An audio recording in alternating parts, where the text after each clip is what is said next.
Specifically, and this is where we'll get into the spoilers here, the middle after Steve Trevor comes back. Yeah. So, David, I have some questions that I didn't put in the show notes, but I'll grab them in a minute. What are your thoughts on how they brought Steve Trevor back? Okay. I actually didn't mind how that was handled, right? Because when we saw Steve Trevor was coming back, it's like, what is this? How is this even possible? And it's actually explained in a very good way. It's not that he's not actually back, ladies and gentlemen. It's basically, you know what I mean? Like that was done actually really well for just that like specific point of him coming back. That worked for me with the seeing. What was it? I almost said the Seeing Stone. Wrong. Pedro Pascal property. What did they call it? Something have a name? Did they? Really? I thought there was a name. The Moonstone. Was it that Moonstone? I don't know, baby. In the comments, if you could help us out remembering. I think it was the Moonstone, but Harry, look it up. Okay. Anyway, the stone, the mind control stone, not even mind control. It's a genie's bottle. I kept making jokes on that on Twitter and to you. I tweeted something out. It was just oh my gosh, what's the bad guy in Aladdin? Jafar. It was like Jafar and the genie like rubbing him. I'm like, this is Pedro Pascal right now. Because it's so true. This movie, okay. You want to know why I think this movie's like it cannot be above a 7 for me? The whole plot is based around a genie bottle. Okay. And I don't like that's so like weak. I mean, I'm not enraged about it, but it's just weak to me. Like really, and that's it, right? Like that is it. There's really nothing like else to it and there's interesting things that happen with it. Like we get multiple characters and I actually like the scenes of like when everyone was wishing stuff and there was that like, there's the blowback, like there's the catch, right? Like you wish for it but you get screwed, especially when the oil guy wishes Dreamstone. Thank you, Terry. The Dreamstone, the genie bottle. When the guy wishes for his land back, and like that was a whole thing, and then it was actually Pedro Pascal just owns this movie, man, because what he does because when he becomes the Dreamstone, which was cool. I'm like, all right, that makes sense. Like this dude really knows what he wants. He doesn't just want a little bit. He wants everything. Right. So, have you ever seen The Social Network? Yeah. I love that movie. It's like my favorite movies of all time. Remember the part at the end when Eduardo's like, I'm not coming back for whatever percent. I'm coming back for everything to Zuckerberg after he like slams his thing. That's what literally Pedro Pascal's mindset is. He doesn't want a little piece of the pie. He wants everything. So he becomes the Dreamstone. Why not more? Why not more? Why not more? And so I like so the Dreamstone is literally it is the crux of the movie. Like everything is based around it. And I liked how that explained what is it, Steve Trevor?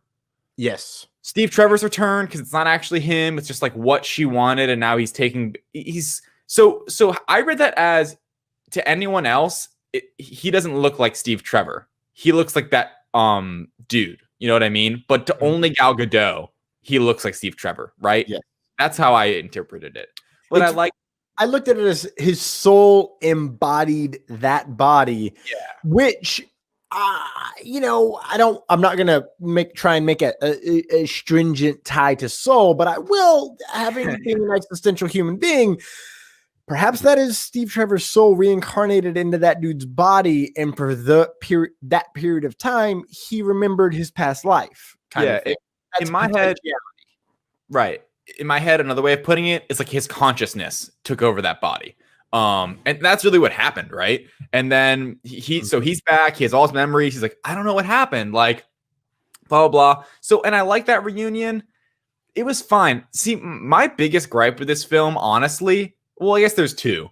It's just they didn't give me enough Gal Gadot and Wonder Woman and just Diana. Even though it's a Wonder Woman movie, like it's still not enough to me. Like there wasn't enough development. Like all we really get is that she's living her life, she's doing this job, and it's cool seeing her at the beginning of the film and like doing her thing, and that she misses Steve a lot. Okay, makes sense. Like we got it. Same. And just yeah, right. And then and she has to find. Okay, I guess it's like she has to finally give him up. Like she got her moment with him, and I'm just like, that's it. That's all we're getting. Like no real like heroic like step, I guess is what I'm trying to say.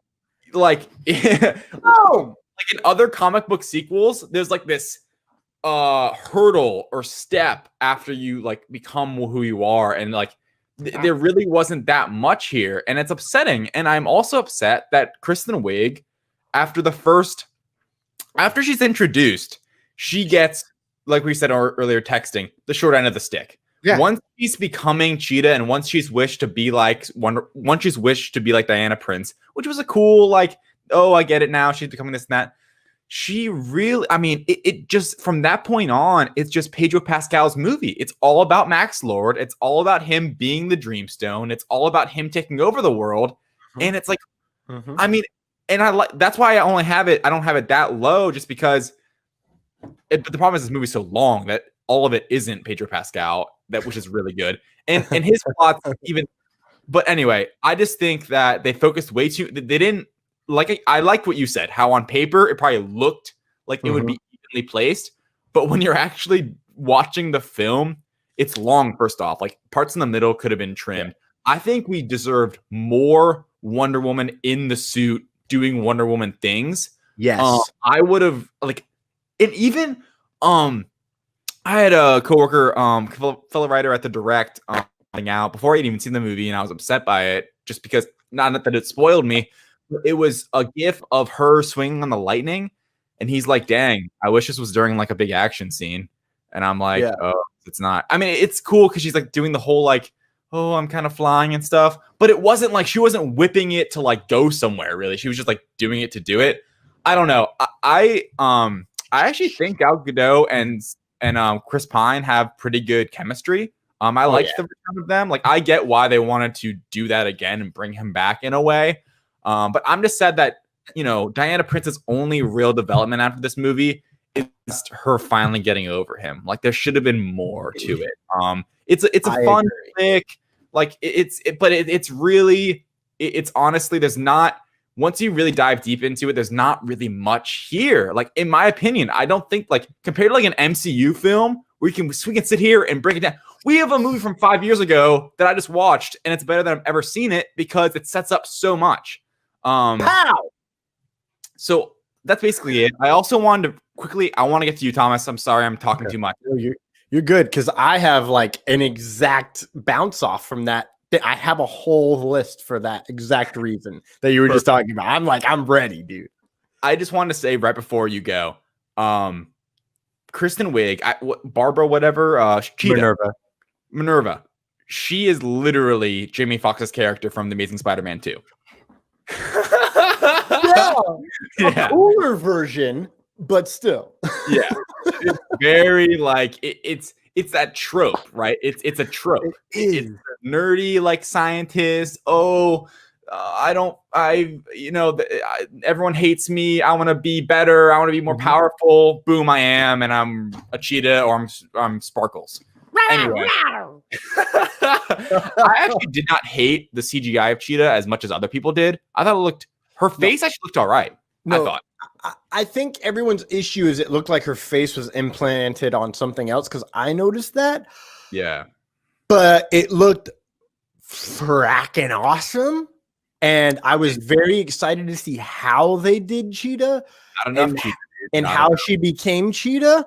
And I'm sad that unless Barry Allen rips open the multiverse and we get Kristen Wiig back from another multiverse as just Cheetah, which fingers crossed, we won't get that. And it's like, at least she didn't die. That's true. That.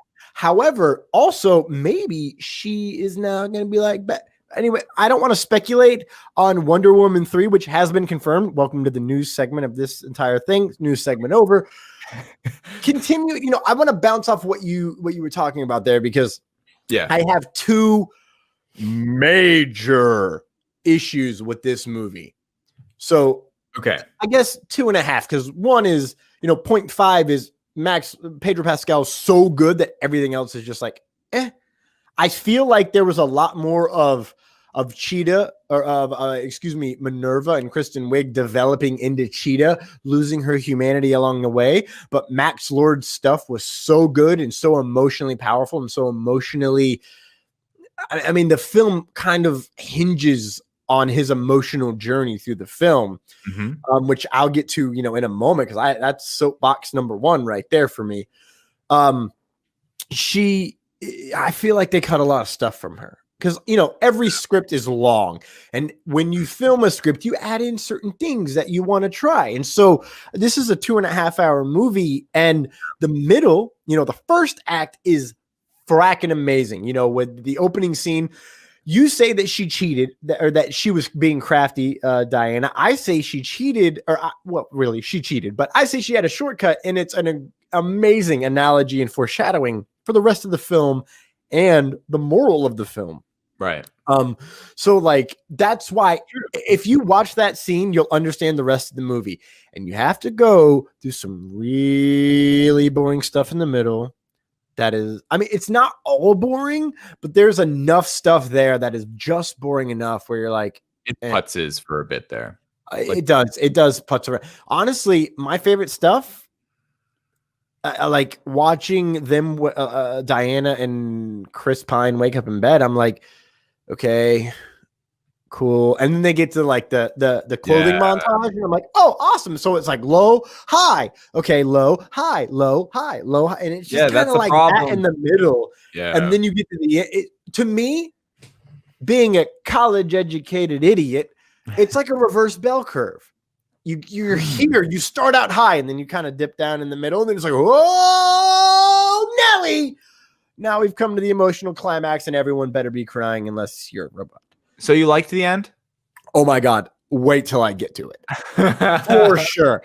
But two issues that really get on my nerves about this movie. Yeah. I'm going to start with the one that's later on in the movie, because you touched on it already. Diana not being able to let go of Steve Trevor is probably the biggest actual flaw in the movie. Now, I empathize with it.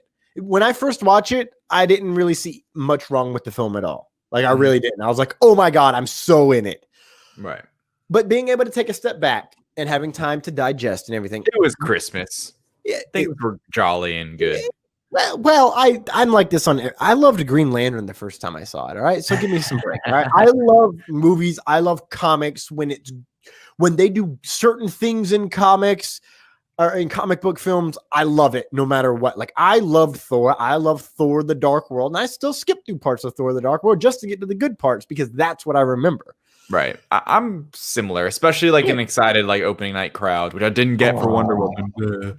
But I still might see this in theaters.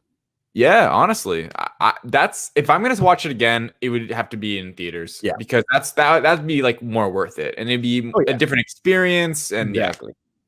So I empathize with Diana not being able to let go of Steve Trevor, because I have the same exact issues with letting go of family members from when I was a child, and I'm still not over it. So it's a thing I'm working on, right? But it does make her seem emotionally unintelligent. And when you consider her elongated lifespan, it's like, what? Like, is the almost 70 years that he's been dead, is that like similar to how it would be a single year or so for us? Like, it's confusing to my brain.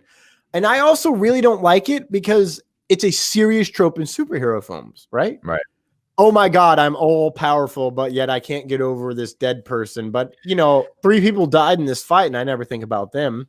Yeah. It's true. Really, that annoys the hell out of me. Yeah.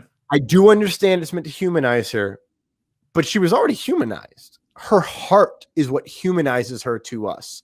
Similar to how Barbara Minerva, and how she is so human and so warm and compassionate. And even though she's weird, you can tell she loves what she does. She's a good character. She was a really good character when I first saw her. Like, I was really like in on her. I thought she got worse as it went on, just because I thought they were lazy about how they wrote her. I think they were. I don't know about lazy about how it was written. There's obviously stuff left on the cutting room floor. True. Or whatever, how they portrayed it in the actual film. Yeah, the final resolution of it all is like, she's great at the beginning, she's great at the end, but don't ever think about her being in the middle. Wonderful. The problem, which is a big problem. Another big fault, and this one comes from Mark Bernardin of Fat Man Beyond and Battlestar Galacticast.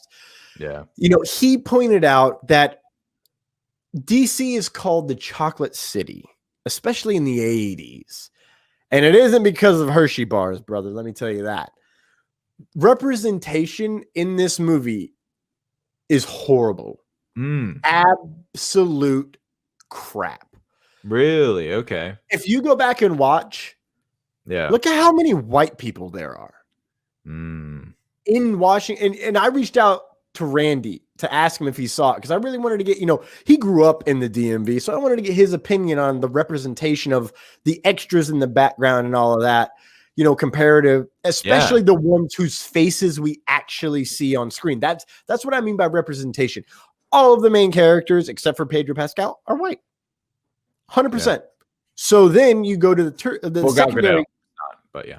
Exactly. Oh, you're right. But the way they light her is not very beneficial. She's not, but a kid at home thinks she's white. Yeah, exactly. So 50% of the main characters, well, if you count Alistair, you got more than 50% are not white. But for the characters that are given meat in this film, it's 50% of the characters, right? Mm-hmm. And then you look at all the background extras and the ones who get speaking roles and stuff.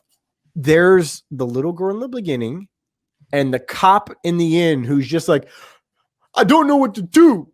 What do you want me to do? I don't know what to do. Send help. That's the only two characters of color of like real speaking areas outside of that Egypt scene that really stand out to me. Right? Yeah. So that's super. Honestly, super like looking back now, like I didn't think about it because I was watching the movie, but yeah. And, even that when she's on the phone in Egypt talking to Barbara, I almost called her Kristen Wiig, the way they lit that makes the extras in the background look much lighter in skin tone than they ever should. Like it's super weird. I saw a tweet like kind of on this topic about how like I forget how they put it because I don't want to butcher the tweet, but they took issue with Diana saving like those Egyptian children from whatever that group of people was she was saving them from. Just that basically that it was a bit of like this.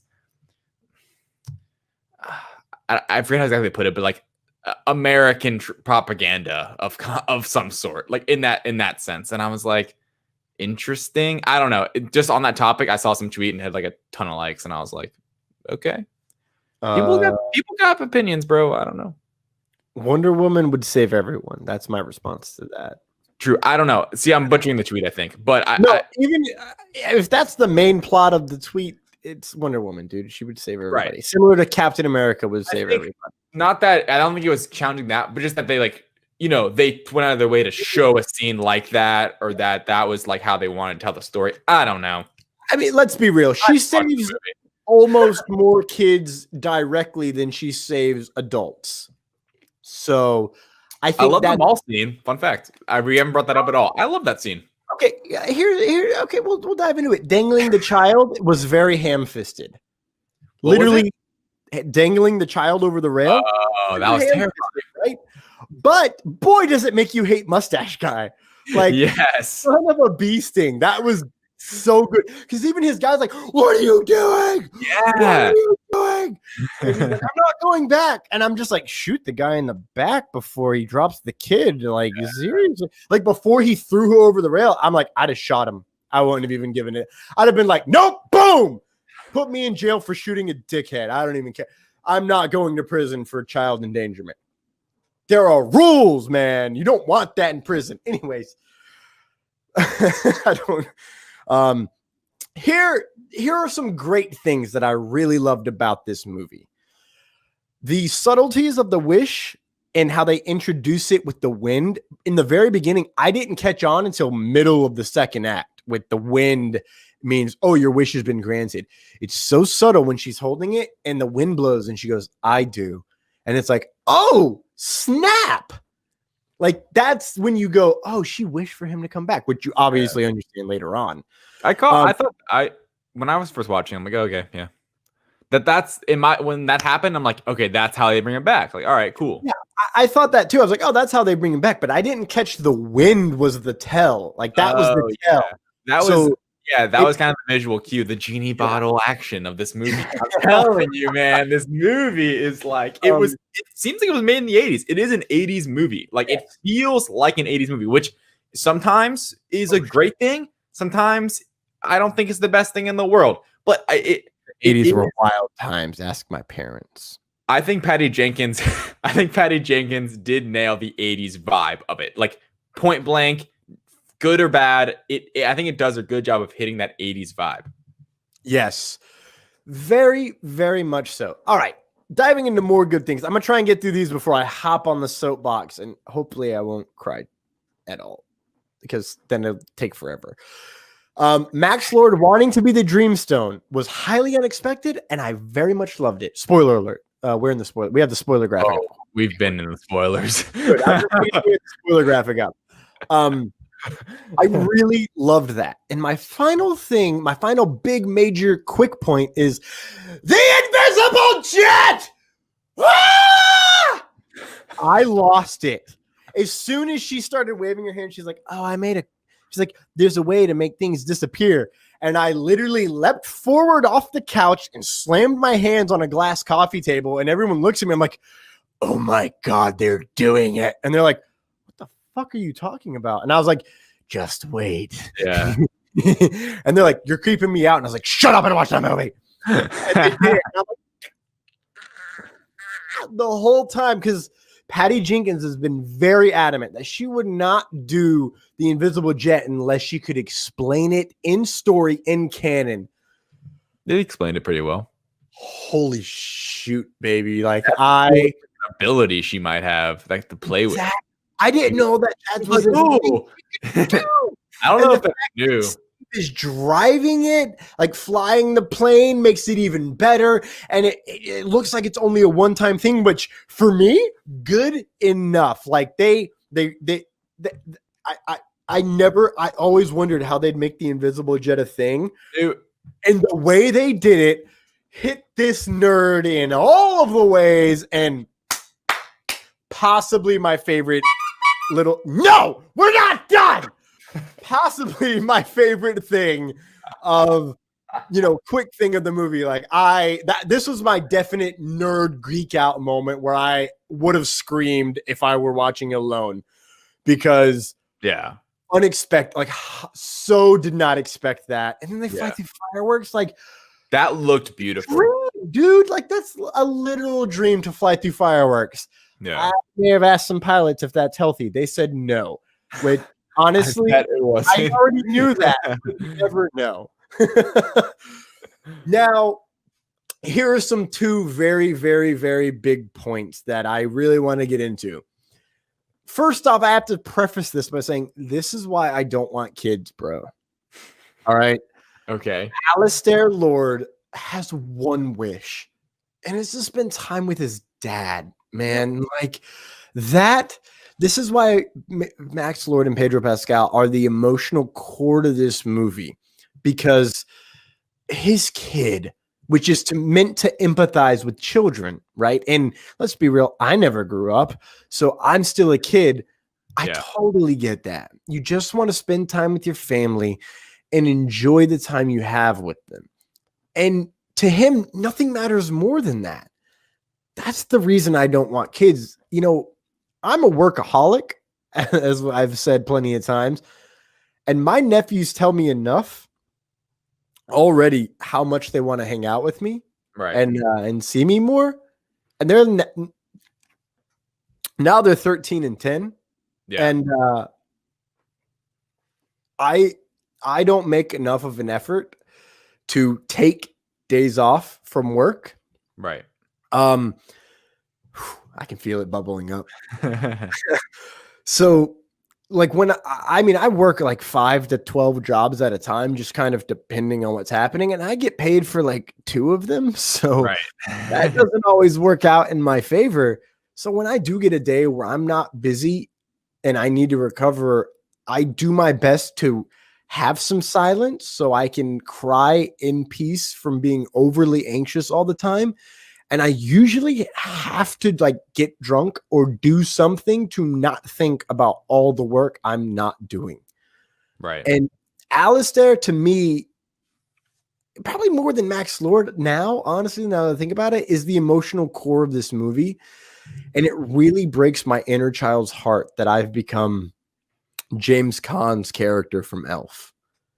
Like, it really does. I'm a cotton-headed ninny muggins. I'm a real son of a nutcracker, you know? But to jump from soapbox 1 to soapbox 2,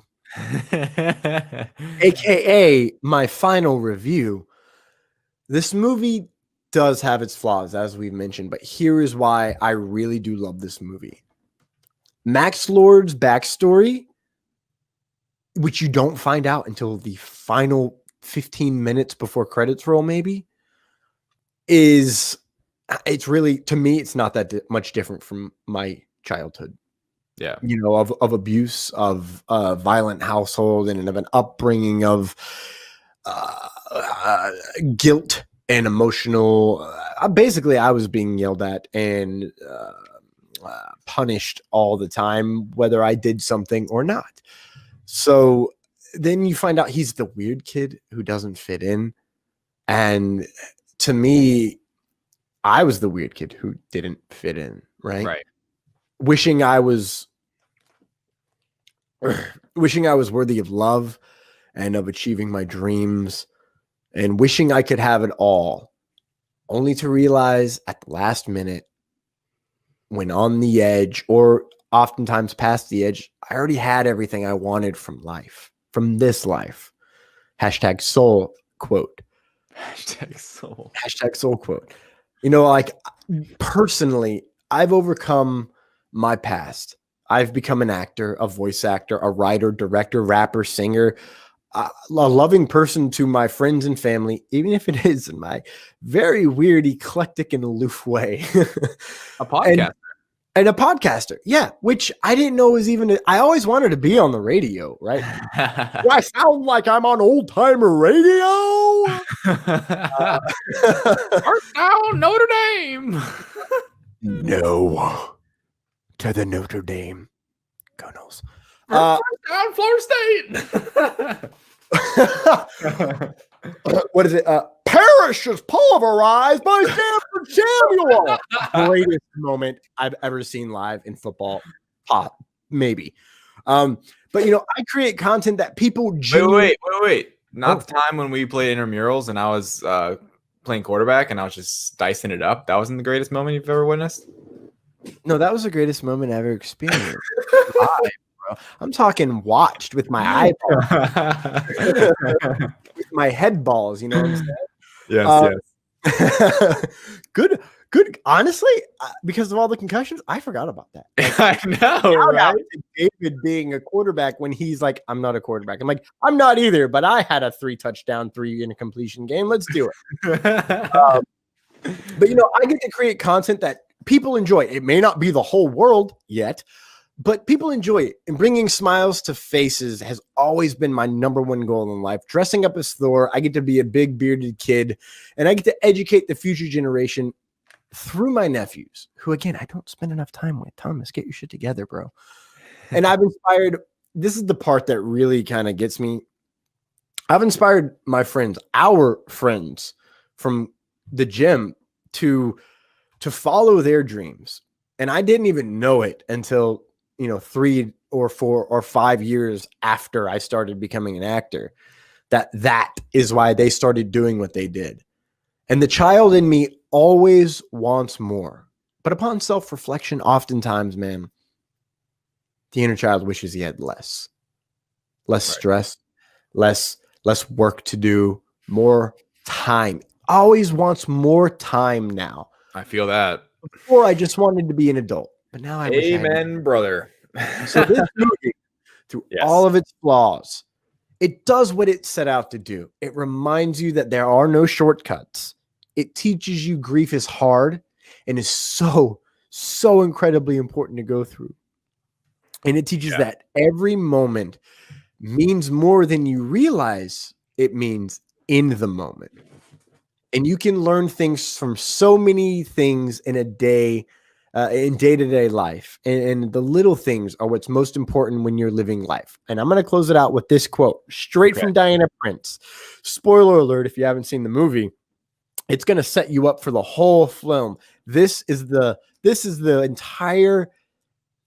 encompasses this movie to me. Okay. Sometimes you can't see what you're learning until you come out of the other side. And that's why I love this movie. We're going to take a quick this movie. I love this movie. Okay. Same way that I still love Rise of Skywalker, despite all of the flaws and how much shit I give for Dominic Monaghan. We're cool, man. We're all fine here now, buddy. I can't even. That is the greatest, Lights Thunder action comeback is we've never even discussed it. Actually, it's just when it comes up. I agree with your sentiments on The Rise of Skywalker. By the way, I still love that movie. It's my favorite of the sequel trilogy, despite all of its flaws. Anyway, you convinced me about that part of Wonder Woman. Yes, that was and that is really why I like the heart of this film. Lands. The plot of the film doesn't exactly land, and that's okay, because sometimes all you remember are the good things.